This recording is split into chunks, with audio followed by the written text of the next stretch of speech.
नमस्कार, मैं श्रीराम शिंदे विश्व शांति दर्शन में आपका स्वागत करता हूं।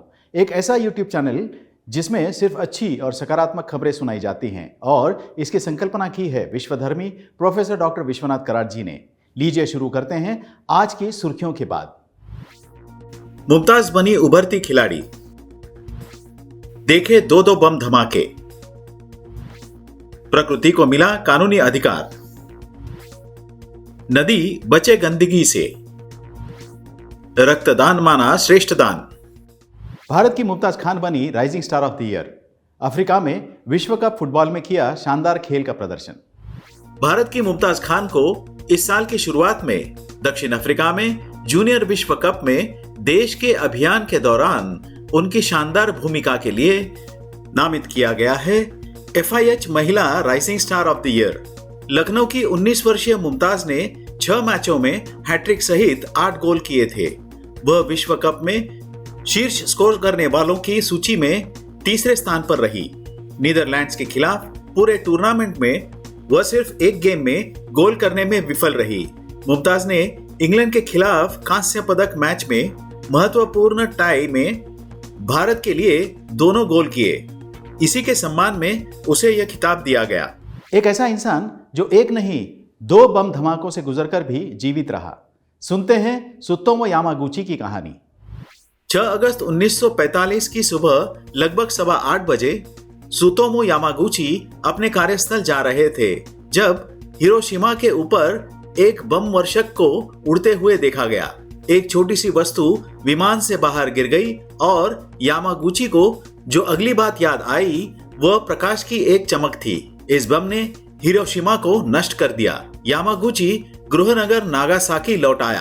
अपने जलने का इलाज कराने के 24 घंटे के भीतर वह काम पर वापस आ गया। इतने में फिर से एक और विस्फोट हुआ।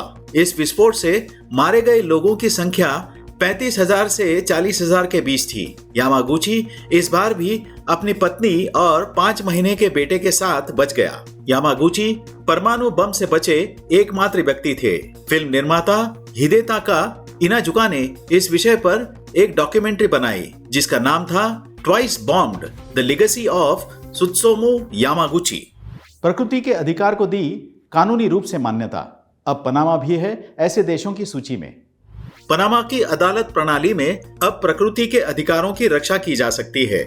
इस देश ने एक नया कानून पेश किया है जो नदियों, पेड़ों, पहाड़ों और महासागरों को लोगों, निगमों और सरकारों को समान कानूनी अधिकार प्रदान करता है। पनामा के राष्ट्रपति लॉरेंटिनो कार्टिजो द्वारा हस्ताक्षरित यह कानून प्रकृति को जीवित प्राणियों, तत्वों और पारिस्थितिक तंत्रों के एक अद्वितीय, अविभाज्य और स्व-विनियमन समुदाय के रूप में परिभाषित करता है जो सभी प्राणियों को बनाए रखता है, शामिल करता है और पुनरुत्पन्न करता है। इस कानून में उल्लिखित कुछ कानूनी अधिकार हैं: अपने जीवन चक्रों के अस्तित्व बने रहने और पुनः उत्पन्न करने का अधिकार, इस जैव विविधता के संरक्षण का अधिकार, किसी भी मानवीय गतिविधि से प्रत्यक्ष या अप्रत्यक्ष रूप से प्रभावित होने के बाद बहाल होने का अधिकार। पनामा अन्य देशों में शामिल हो गया है जिसने Bolivia, New Zealand, Bangladesh, Ecuador, Brazil, Colombia और मेक्सिको सहित प्रकृति के कानूनी अधिकारों को मान्यता दी है, जहां इस अवधारणा को अदालत, कानूनी प्रणाली और यहां तक कि संविधान में भी अपनाया गया है। नदी में गंदगी फेंकने वालों को रोकते हैं चंद्रकिशोर पाटिल। विरोध करने वालों को गंदा पानी पिलाते हैं। नदियों को गंदा करना लोगों की आदतों में शुमार हो चुका है, लेकिन लोगों की इस आदत को बदलने का जिम्मा नासिक के चंद्रकिशोर पाटिल ने उठाया है। किशोर हर साल दशहरा के मौके पर गोदावरी नदी में गंदगी फेंकने वालों को रोकते हैं। इतना ही नहीं, उन्होंने इसके लिए एक अलग तरीका भी खोजा है। किशोर ने बताया कि वे नदी के नजदीक बसी एक सोसाइटी में रहते हैं। हर साल सीटी लेकर वह सुबह 11 बजे से रात देर तक नदी के किनारे खड़े हो जाते हैं और लोगों को नदी में गंदगी फेंकने से रोकते हैं। वह नदी के पानी से बोतलें भरते हैं और लोगों से एक घूंट पीने के लिए कहते हैं। जब लोग ऐसा करने से मना कर देते हैं तो वह उन्हें नदी की गंदगी को लेकर जागरूक करते हैं। किशोर लोगों से लिए थैलियों को एक तरफ रख देते हैं जिसे बाद में नगर पालिका के लोग इकट्ठा कर डंप यार्ड में ले जाते हैं। भोपाल का एक व्यक्ति दुर्लभ रक्तदान करने के लिए नागपुर तक आया, बचा ली एक बच्ची की जान। भोपाल का एक आदमी दुर्लभ A2B पॉजिटिव रक्तदान करने के लिए नागपुर तक चला आया। इसके इस कार्य ने एक लड़की की जान बचा ली। लड़की चांदनी कुरसुंगे गोंदिया अस्पताल में भर्ती थी और करीब 6 दिनों से इस ब्लड ग्रुप का इंतजार कर रही थी।